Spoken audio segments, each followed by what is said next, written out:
Can you beat Bioshock 1 without using plasmids? The first Bioshock game is one of the most memorable ones from my childhood, and it redefined what gaming meant to me when I was younger. It had a perfect combination of first-person shooter, RPG, and horror aspects that really have not been recreated that well today. It has such a unique charm and a unique combat system. Alongside your normal weaponry, you also have access to plasmids, which is essentially man-made magic. Powerful substances that you absorb into your body that allow you to do things like shoot lightning from your hands, light enemies on fire, and even move things with your mind. Plasmids are a very powerful thing in Bioshock, so much so that people have done several runs using nothing but plasmids to complete the game. But I wanted to know, how easy is it to do the inverse? How difficult is Bioshock 1 without using any plasmids? And that's what I'm going to figure out today. I'm going to be going through all of the first Bioshock game without using any plasmids other than instances where I don't have a choice but to use them in order to progress the story, which there are a couple of instances, but I'll point them out as we go. I'm also going to be adding another level of challenge to this. You see, if you know anything about Bioshock, you know that death really isn't a punishing thing in this game for the most part. If you die, you just revive at the closest Vita chamber, which is basically a respawn point. Now, there is a setting to disable Vita chambers, so you essentially just go back to your last hard save, but even something like that is still easily achievable so long as you just save very often. So I decided to give myself an interesting rule set. I'm going to be using the classic video game 3 life system. If at any point during this game I die 3 times, the challenge is over and it is deemed as a failure. From the time we crash the plane all the way up to the final boss, I have 3 lives to beat Bioshock without using any plasmids. So without further ado, let's get into this grand adventure. By the way, the channel has officially passed 25,000 subscribers, which is just completely astronomical. So thank you guys so much. I want to see how far we can go. So let's see if we can get maybe 50,000 subscribers by the end of next month. So let's see if we can do it. We begin our journey going to visit our parents. All of a sudden, our plane somehow manages to crash, which we definitely had nothing to do with. I don't know why anybody would think we had something to do with this. Thankfully, we managed to crash conveniently next to the only landmark that we could find, a giant lighthouse. With no other options, we eventually make our way in and come across the visage of a man who definitely does not have any kind of ego or superiority complex. We then make our way down to the bottom and find a submarine, which we, for some reason, decide to pull the lever to go down, because that's just what any sane person would do in this situation, apparently.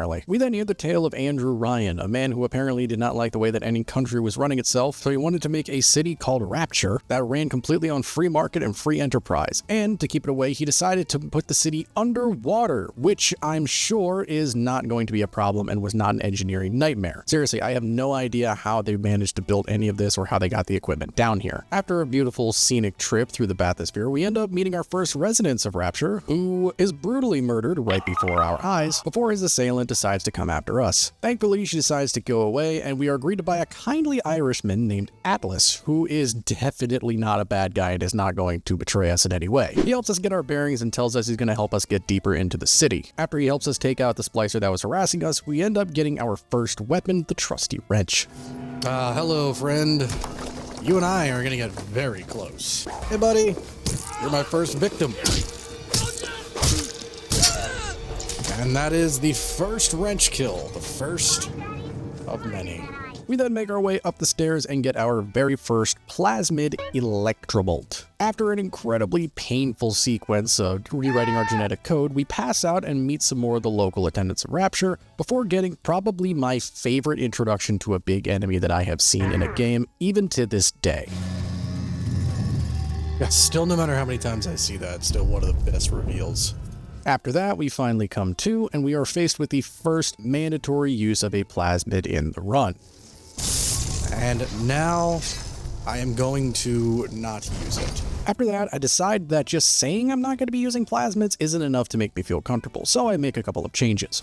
Actually, I think for sake of the challenge, I think what I'm going to do is I'm going to actually change the actual key binding of it. So let's see here. Here we go. Switch between weapons and plasmids. I'm going to make that something that we never use. I'm going to make that the minus key. I'm going to make that numpad minus. That way I literally don't have a choice but to use it. After that, we make our way further into the city, where Atlas gives us this useless advice to use something called the 1-2 punch, where we zap them with the electrobolt and then whack them with the wrench, but I decide to ignore him and just go for more whacking. Yeah, the 1-2 punch ain't really going to do anything for us, buddy. Yeah, it's going to be kind of just a battle of attrition for a little while. After that, we head through the central atrium and find another one of the residents of Rapture and put him out of his untimely misery before Atlas gives us his sob story about how his wife and son are down here and he wants our help to get them out. And he says if we agree to do this, he'll take us with him so that we can all escape together. And without much of an option, we decide to help him out. After that, we continue moving further, taking out the sobbing mother who is weeping over an empty crib, and grab our second weapon throughout the run, the trusty pistol. With this newfound power, we take out some more of the residents and really start to understand just how much the game wants us to use plasmids at this point by putting so many enemies in water. After a short walk, we finally come across a little sister, and after being introduced to both her and the big daddy that protects her, after he brutally takes out somebody who was just looking at the little sister the wrong way, we end up making our way into the final part of this particular area where we come across even more enemies in water. Seriously, they really want you to use Electric Bolt at this part, don't they? In any event, we have to do a brief holdout section here while the doors are locked behind us, and then we get to make our way to the exit until we are rudely interrupted by Andrew Ryan. He seems to think that we're some sort of FBI or KGB unit and doesn't really understand why exactly we're here in the city, so he ends up sending a couple of his splicers to try to take us out, and for some reason I tried to help them get to me, but thankfully Atlas is able to open the door for us and we're finally able to make our way to the next stage, the medical pavilion. Here we finally get to the first real stage of the game, and this is where a lot of stuff really starts to open up for us. It's also where I make a very game-changing discovery. Oh, that's right, I'm not going to be able to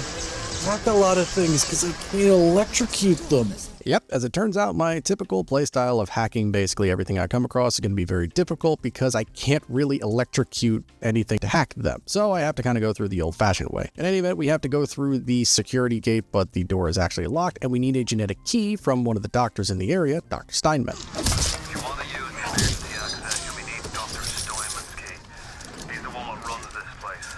After getting our hands on our next firearm, the machine gun, we have to fight through another couple of waves of splicers, and admittedly I probably could have handled this encounter a bit better, but we end up getting through and making our way to the surgery wing. Now the surgery wing is where things start to get a little bit more interesting because this is actually where two more of our mandatory plasmid uses come into play. After doing a little bit of exploration, we end up progressing and going across this bridge here, where on the other side we come across a nitro splicer who is scripted to throw a grenade and block the passage with debris. No matter how much damage you do, he's going to block it off. So now we need to grab a plasmid called telekinesis so that we can grab the grenades and throw them at the rubble to clear it. But first we have to do a couple of things. First we have to make our way to the morgue area where there are several splicers that are just the kindest of people, before eventually making our way into the deeps of the morgue area where we come across our second mandatory plasmid that we get, Incinerate, which lets us light enemies on fire. Now interesting about this section, when you first get Incinerate, the game gives you this sort of scripted event where it really wants you to use it by putting a bunch of enemies outside of your room and they're standing on oil, but it turns out you can actually just walk around and just completely ignore it and just gun them down, so you don't actually have to use the plasmid to take them out. Now that we have Incinerate in hand, we have our second mandatory plasmid usage of the entire game. Using Incinerate to melt this block of ice, which we need to do in order to progress. So again, this is a mandatory use of a plasmid. I literally don't have any other choice but to use it. With the way melted, we now have access to several other loot pieces, well as a couple of fancy tonics that we can get before getting our next firearm, the shotgun, an absolute workhorse that is going to carry us through a lot of the run and unequivocally the best firearm in the entire game. There is no debate on this. After that brief showcase of just how powerful the shotgun really is, we finally get to our goal and are able to pick up the much needed telekinesis plasmid. Again, going through an experience where the game really wants us to use the telekinesis plasmid by putting exploding barrels everywhere, but we end up actually just shooting them and taking the enemies out that way. Now with the much needed telekinesis plasmid in hand, I start making my way back to the rubble to clear it, but not before being stopped by an insane discovery. What if I do this?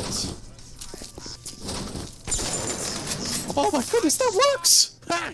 Okay, so I can still open up electro doors. Yep. As it turns out, you can use the electrified buckshot from the shotgun to open up doors that require electricity. I've played through this game so many times, and I cannot believe I never knew that that was a thing. Anyway, we can finally make our way back to the rubble and use our third required use of a plasmid in the game, using telekinesis to grab one of these grenades and throw them at the rubble to clear them. After a little bit of looting, we finally make our way to Dr. Steinman, who has become a bit of a perfectionist in his work, I think is the appropriate way to describe it. He then starts to fight us while also spouting about how ugly we are, to which I have to say that's quite a rude thing for a doctor to do. But thankfully we're able to take him out thanks to him stupidly reloading his weapon next to an explosive barrel, which gives us the perfect opportunity to take him out and get his key, so that way we can get back to security and open up the door. On our way back, we come across a splicer trying to extract Adam from a little sister before being introduced to Dr. Tenenbaum, the woman responsible for creating the little sisters. She tells us that if we help them instead of harvesting them for Adam, she'll make it worth our while. We then have to choose between rescuing the little sisters or harvesting them completely for Adam, but since I'm trying to do a good playthrough, I of course am going to rescue them. After saving the little sisters and getting a little bit of Adam, we finally come across our first Gatherer's Guard machine. This is where we can upgrade our health, our Eve, as well as get new plasmids or tonics, but obviously we're not going to be getting any plasmids throughout this run, which means we're going to have a lot of excess Adam as we go through the game. Speaking of Adam, it is time for our very first Big Daddy encounter, which goes about as well as you would expect if you're not using any plasmids.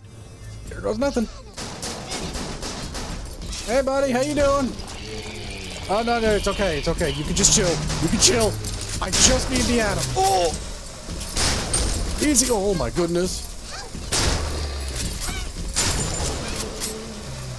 Gonna duck and weave around this here corner here. Easy. Oh! Ow.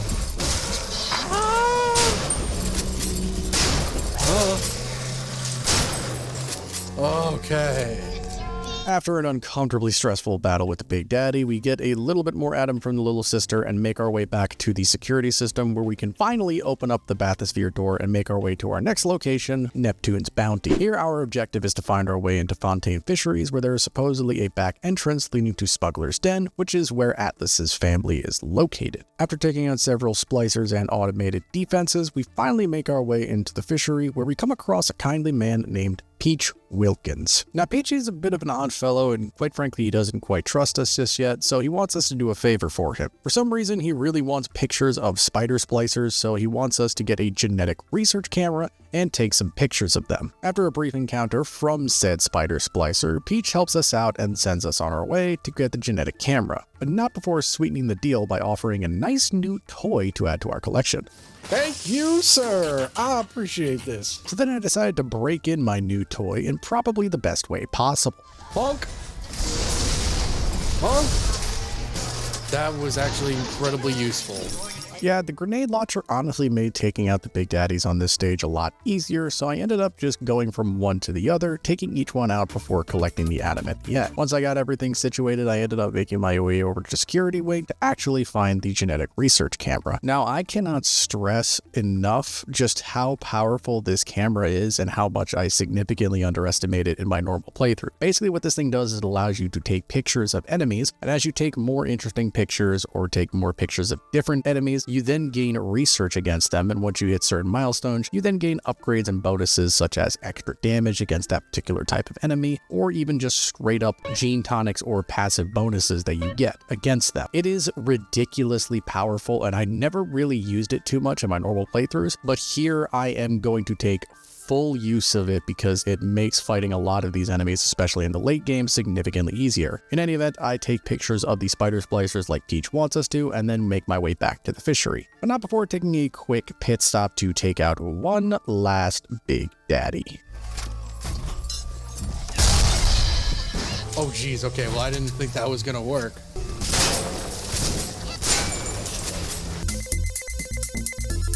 Now, once we make it back to Peach, we are going to come across one of the biggest roadblocks in this entire challenge. Essentially, Peach still really doesn't trust us and thinks we're working for Fontaine, even though Atlas swears to us that he's been dead for several months. So inevitably, he lets us in, but we have to give up all of our weapons and only go in with nothing but our wrench and our plasmids. Now, as you could probably imagine, this particular set of circumstances is not what we want in a plasmidless run. But we really don't have much of a choice, so we have to go through with it. By the way, I found out in this section that you can actually use the explosive shots from the shotgun to melt ice, which will come into play later. I just wanted to let you know that I figured that out. And to no surprise, as soon as Peach lets us in, he ends up betraying us, saying we're nothing but a lapdog of Fontaine, and he ends up sending a bunch of splicers after us to where, again, we have nothing but our wrench to defend ourselves with right now. And I'm just gonna let it play so you can see what happens.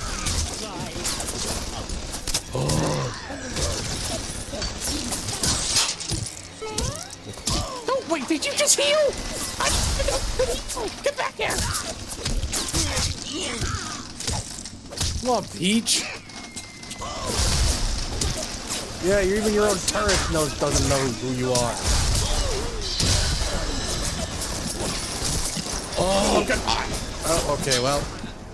Death number 1. Yep, that led to the very first death of the run, but thankfully every enemy stays dead, so we're able to quickly retrieve our weapons and get our first power to the people station. This lets us upgrade our guns, so first we choose the damage upgrade for the shotgun, since it is of course the best. And if you remember, I mentioned that you can actually melt ice with exploding buckshot. Yeah, I didn't have enough to actually progress, so unfortunately I had to use another instance of Incinerate to melt down the ice, but again, since it is a required use of a plasmid, I'm not going to count it against the challenge. But this is, I believe, the last needed use of a plasmid in order to progress. If I had more explosive buck, I could have done it, but we end up getting through and making our way to Smuggler's Den. Here we can finally save Atlas's family and all get out of this hellhole together. We catch up with their bathysphere and open the door for Atlas to come through and check on his family, only to be met with Andrew Ryan and his splicers who ambush us and force us to retreat. We make our way through the rest of the facility trying to reach the bathysphere where Atlas's family is held, only for, well...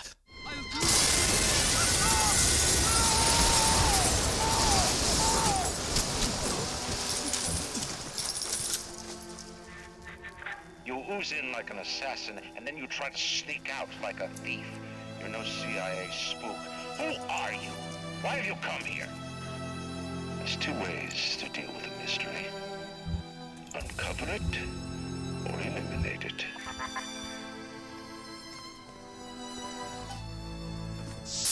After that incredibly emotional scene, we then make our escape and finally make our way to the next stage, Arcadia. Now that we're here in Arcadia, Atlas has decided to shift his focus from escaping to getting revenge on Ryan. After a bit of exploration and coming across our favorite enemies, the Houdini Splicers, I decide to waste no time and take out the first big daddy that I come across.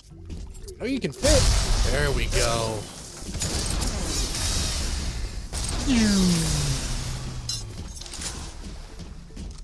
Do some action up.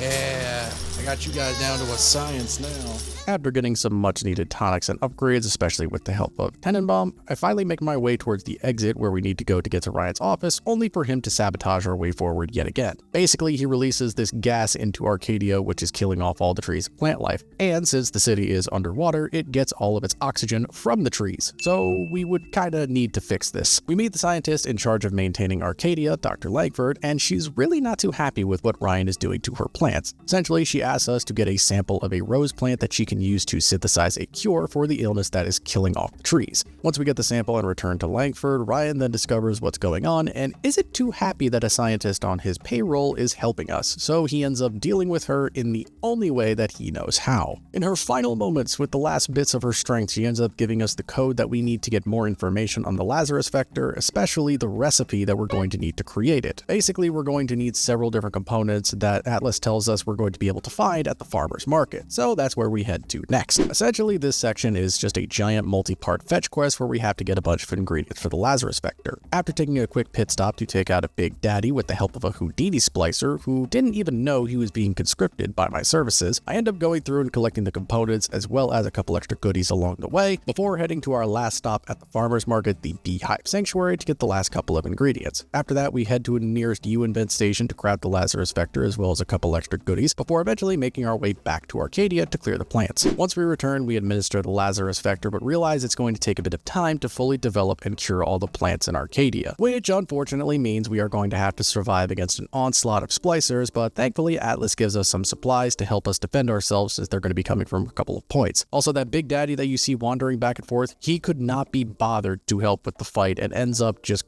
going back and forth while me and the splicers keep on fighting each other. You really gotta stand right next to the big daddy.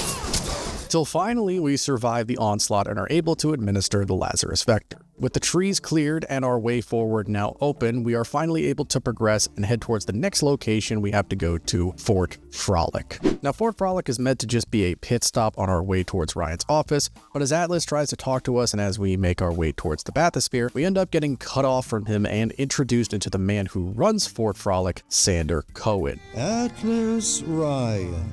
Da da da da da da da. Time-wise, you could get something decent on the radio.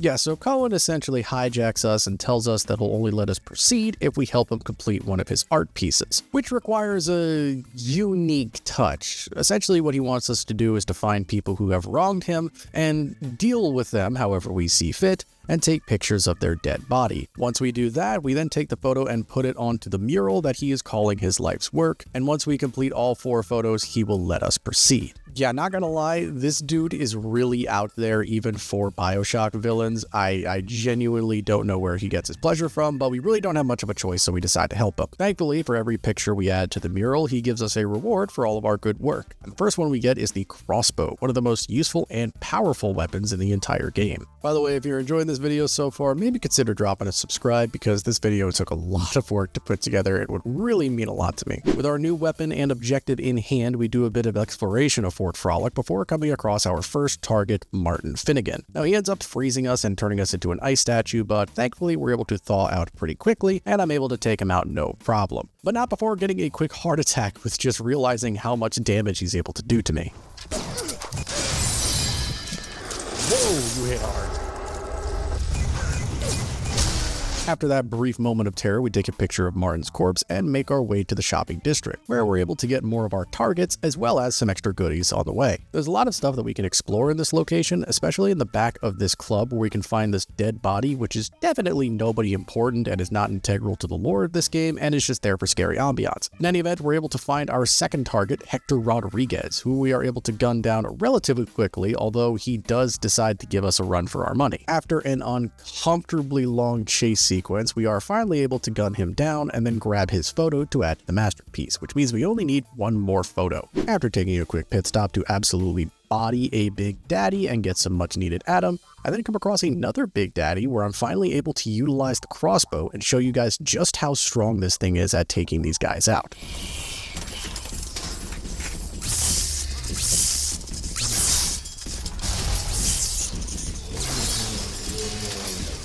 And smack for goodness. Oh, jeez. Smack, smack, smack. Oh, my goodness. What? Okay. Why did the smacks not work immediately? With that out of the way, we're finally able to head into Rapture Records, where we come across our final target, Silas Cobb. He traps us in the room and sends a couple splicers after our way, but thankfully we're able to take them out before Silas himself shows up, and we're able to take him out relatively quickly before getting his final photo to take back to the mural and get out of this place. But not before quickly taking out the last Big Daddy of the stage, who proves to be no more difficult than the ones we've faced up until this point, and he gives me a nice little going away present. Ooh. Oh, Wrench Jockey 2, yes! Hit him! Okay. We finally make it back to the mural where we have to deposit the photos one by one. First one, we just get the rewards and claim them as normal. Then once we deposit the second one, Cohen gets pissed off at us because he thinks that we're judging his work, even though we literally say nothing throughout the course of the game. So he sends out a bunch of splicers after us, which we have to take out. And in this section, you can really see the benefit of getting all of that extra research points against these enemies because they are dropping like flies. At this point, I have a lot of these splicers maxed out for research. I have the Leadhead, the Thuggish, and the Spider splicers all maxed out. So a combination of the extra damage I'm getting off of them and the anti-personnel rounds means that they are just absolutely getting decimated. Now don't let that fool you into thinking that the rest of this challenge is going to be easy, because once we get to the next stage, the enemies are going to get a lot tougher and a lot more bullet spongy, and the game is going to go through quite the difficult spike once we get there. So don't worry, the challenge is still very much failable. In any event, we're finally able to survive Cohen's onslaught of splicers to where he apologizes, saying he probably could have responded a bit differently and maybe overreacted, but he gives us the rewards same as always. Then once we deposit the final photo, Cohen decides to show himself and gawk at his final product, which he is so proud of. And as a man of his word, he opens up the door for us and tells us that we can escape and thanks us for our service, but not before we give him a proper send-off of our own. What happened to Where'd he go?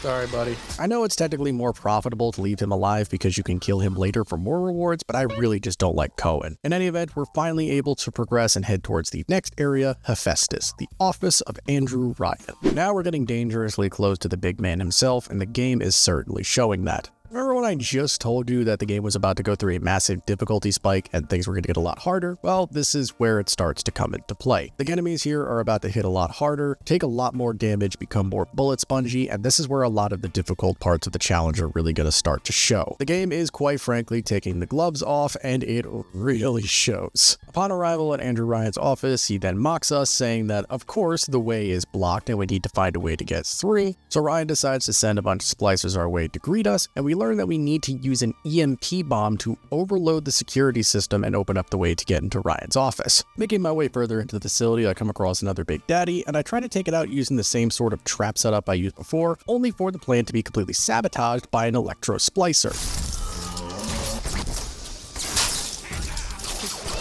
No, don't. No, you just wasted all of my. Yo, dude, get back here. After dealing with that incredibly rude interruption, I get a second chance to take on the Big Daddy.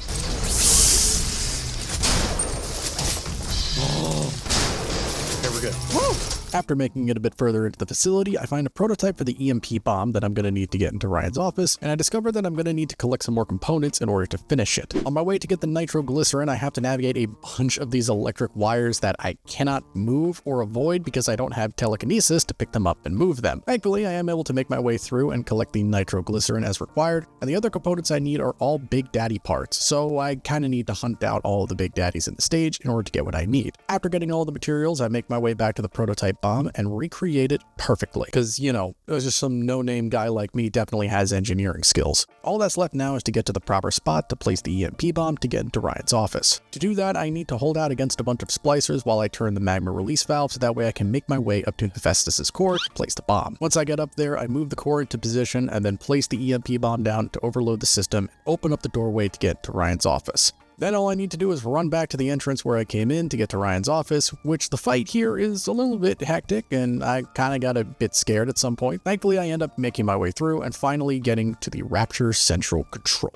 where Andrew Ryan is located. Now that we're here, Andrew Ryan is desperate and does not want to lose his city, even though that's definitely not why we're here, right? So then he ends up sending the entire city into self-destruct mode, and we need to get his key to reverse the process. With the doors locked, we have to move through the vents, and we make our way closer to Andrew Ryan's office before coming across this, why does that phrase seem familiar? But we finally make our way to Andrew Ryan and experience probably one of the best villain monologues in video game history. Seriously, if you have never given this game a shot, I highly recommend it. It is a phenomenal experience. A man chooses, a slave obeys. In any event, our conversation with Andrew Ryan leads to him being less than in an optimal position, but we finally get his key and are able to override the self-destruct procedure. Now, with said genetic key in hand, we are able to insert it and finally get rid of the self-destruct procedure and get out of this place in one piece. Right, Atlas? So I guess I owe you a little honesty. The name's Frank Fontaine.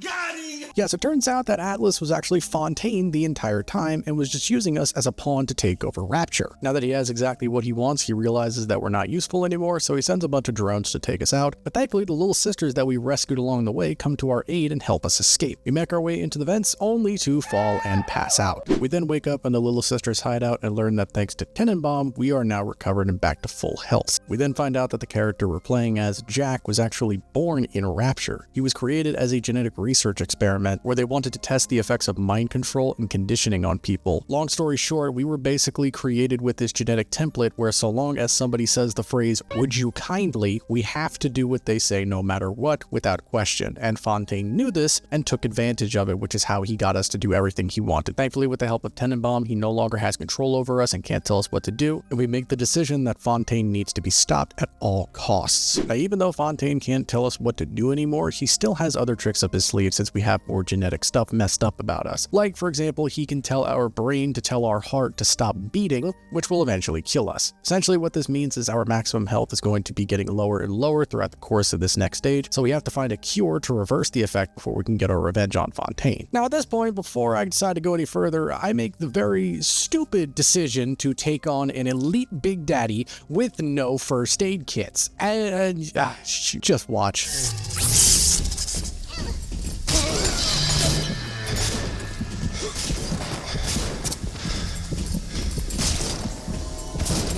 What an idiot! Oh, what a loser! Yeah, not only do I not know why that was such a good idea when it really wasn't, I don't know why I attempted it again, still with no first aid kits. Thankfully, this time I was able to take him out because he was very weak from the first attempt, but this also means that I am now down 2 lives, so if I die one more time, the challenge is over. So now, I need to play significantly more carefully because everything can be brought to a screeching halt, especially by the time we get to the final boss, because he is no joke, especially with a challenge like this. So what do I decide to do after almost dying to taking out a Big Daddy? Well, you guessed it, going after another Big Daddy. Although this time I am significantly more well prepared, so this one actually does not go too bad.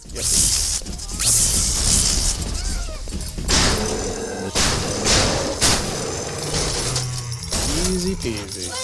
Hopefully, now with my head on straight, I continue my investigation into Dr. Su Chang's apartment. He was basically the head of the mental control plasmid that is being used on us, and we learned that he actually has an antidote named Lot 192 stored away in his laboratory, which we need to get in order to reduce the effects of Fontaine's control over us. After raiding basically everybody's apartment in the entirety of Mercury Square, including Dr. Tenenbaum's, who her place has been a little bit ransacked by Fontaine and his men, we end up finally making our way to the top penthouse suite where Fontaine's apartment is, where we could hopefully find the first batch of Lot 192 after an uncomfortably difficult fighting sequence outside of Fontaine's apartment, where I may have almost lost my last life. We're finally able to make it into the big man's personal penthouse. I'm gonna miss this place. Rapture was a candy store for a guy like me. After a bit more exploration and trap avoidance, we finally find the batch of Lot 192. Now this is where another big hurdle for this challenge comes into play, because see, while we have cured ourselves of Fontaine's mental control, we now have instability with our plasmids. What this actually does in-game is it makes it so that way every couple of minutes you will get a randomly equipped plasmid. So you can't use your plasmids normally, and then you just have to roll with whichever one you get at the given time. Now the part that makes this really annoying for this particular challenge is whenever it triggers, it automatically takes out your plasmid, whichever one you got rolled with. So if I'm not careful, I will accidentally use a plasmid whenever it rolls me with a new one, and if I ever use one, that means the challenge is over, and it would be a really stupid way to lose this challenge. So I need to be really careful about how fast I'm going through these fights and when to pick engagements, because if I'm not careful, I will accidentally use a plasmid when I don't mean to. Now, in order to fix this problem, we need to find another batch of Lot 192, which Tenenbaum informs us can be found in Apollo Square, so that's where we head to next. Where again, for some reason, I decide to take on an elite Big Daddy with no health packs. I genuinely don't know what is going on with my head at this point. I'm not sure if I thought that I was invincible, even though I only had 1 life left and now had to deal with this issue of my plasmids randomly changing, but here's the final results.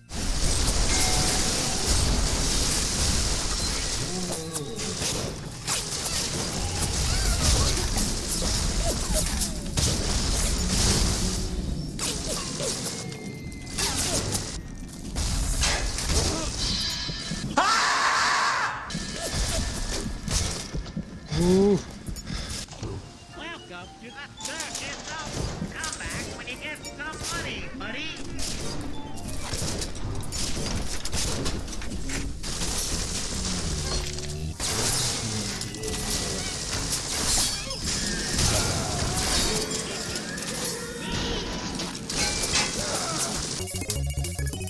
I swear to you that was not done on purpose and I was not trying to throw for content. I just genuinely am an idiot at this point during the run. Hopefully, now with a bit more understanding of just how dire my situation is, I make my way through Apollo Square, and after a couple more fights where I almost accidentally used plasmids, I'm able to reach Dr. Suchong's clinic where I can get the second batch of Lot 192. And after a couple more fights and stumbling across the corpse of Dr. Suchong himself, we can finally get the second batch of Lot 192 and cure us of our plasmid instability, so that I can continue to completely ignore them. With our brain finally free of Fontaine's control and our plasmids now fully stabilized for us to completely not use, it's now time to go for our revenge on Fontaine. So our next stop is Point Prometheus, but not before grabbing the last little sister of the stage. But don't worry, this time I'm actually very prepared for this Big Daddy fight.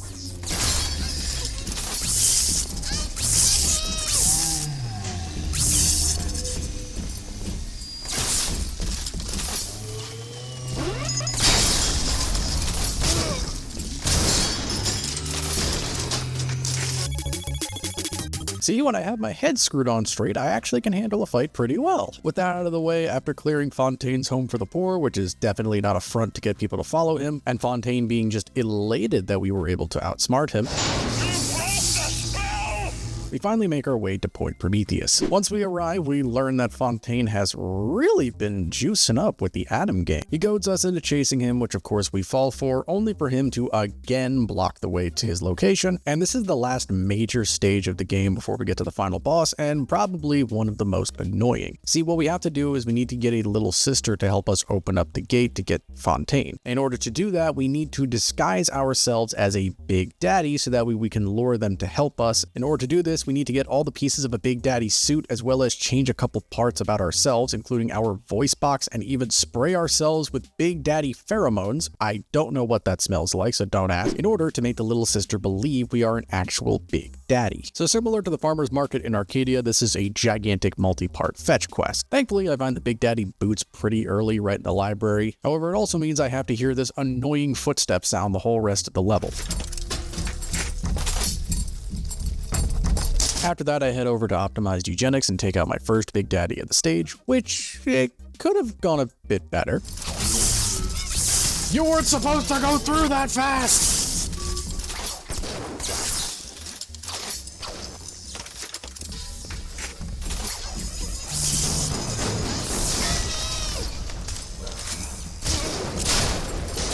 Okay, but that still worked out fine.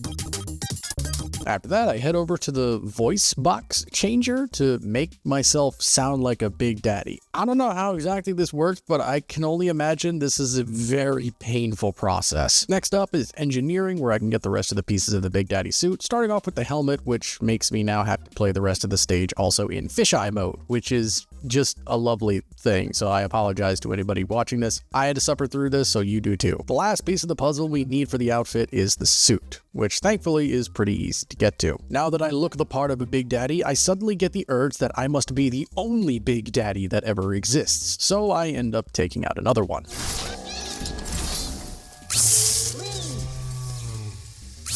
Come on.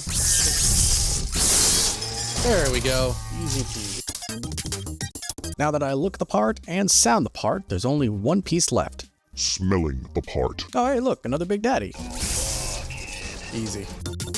Now all that's left is to find a couple of samples of Big Daddy pheromones, and the Big Daddyification process will be complete. Thankfully, these are by far the easiest components to find in this gigantic multi-part fetch quest, so we're able to get the samples very easily. Now that we have become fully Big Daddyified, we then must collect our little sister. We head towards the nearby vent, smack it with our wrench, and out pops the little sister in question. With our new little squirt companion, she is able to open the door for us and lead us to probably the most frustrating part of this entire challenge, the Proving Grounds. Essentially, this area is like a gigantic endurance run where you have to actually be a Big Daddy. Essentially, the little sister is going to go to multiple different bodies to collect Atom, and you need to protect her while splicers are going to be coming after you. Now, typically, when you go through this section, you're supposed to use your plasmids as well as everything else in order to set up traps and defenses to protect the little sister, but using only weapons while it is possible is still pretty difficult. This is basically the game's one last just push until you get to the final boss. Thankfully, because I was very conservative with a lot of my powerful ammo throughout the course of the game, I was able to get through this section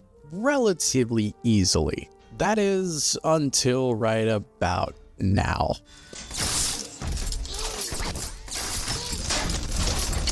Whoa, whoa, whoa, whoa, whoa, whoa! That's a little bit unfair. This little sister is at, like, a singular health.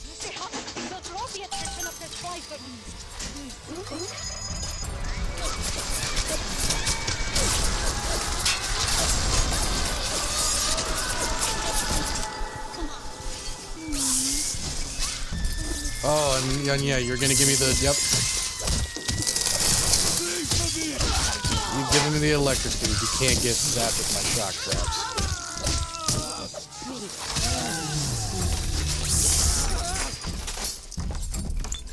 I'm a good girl, Mr. B. You are. Don't be a slowpoke, Mr. B. Angels think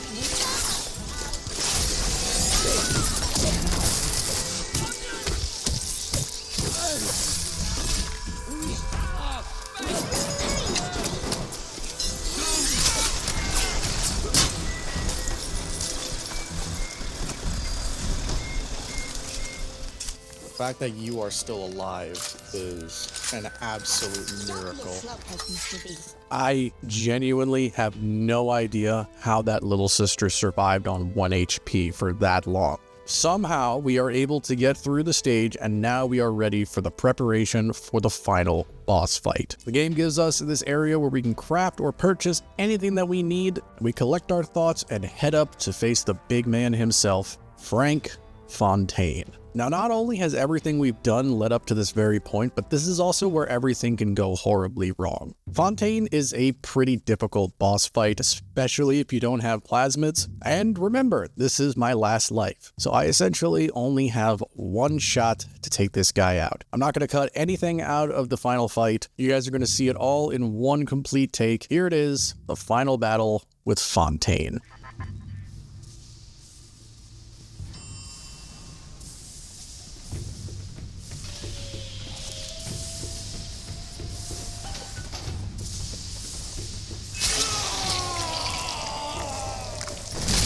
Oof. Ow. All right, buddy.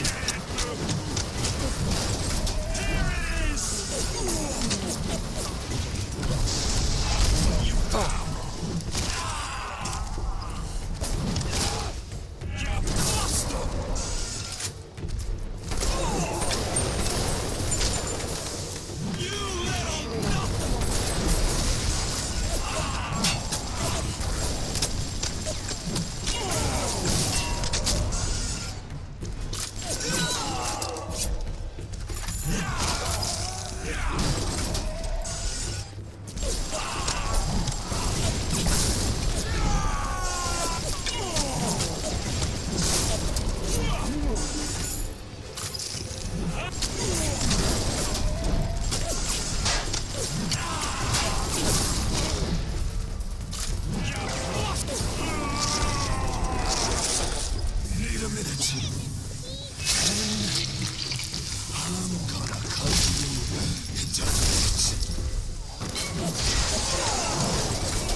Nope, not exactly.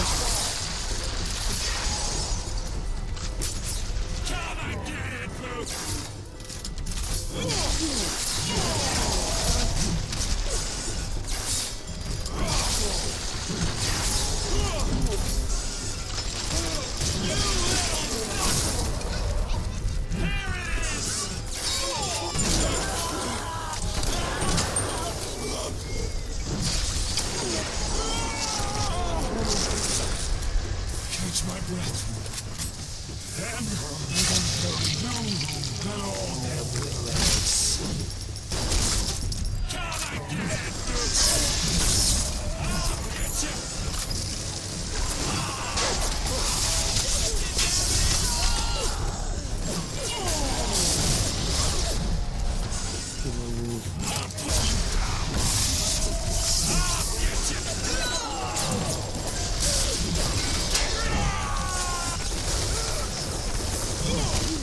Probably shouldn't have used that.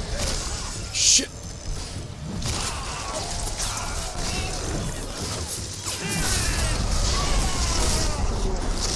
Oh. This is what I get. Come on. Oh, I can still take damage. Oh, it doesn't matter. It's okay. Oh my goodness. And there you have it. With a couple of first aid kits to spare, I am able to complete all of Bioshock without using a single plasmid. And I even get the good ending as a little cherry on top. I really do hope you guys enjoyed this video. I know it was very different from what I normally like to do, but I've wanted to do something like this for a while now, and if you guys want to see some more challenge type videos, please let me know down in the comments. And also, if you're this far into the video, please consider subscribing because this video was a lot of work to put together, and it would really mean a lot to me. Again, thank you all for watching. Peace out, everybody, and I'll see you in the next video.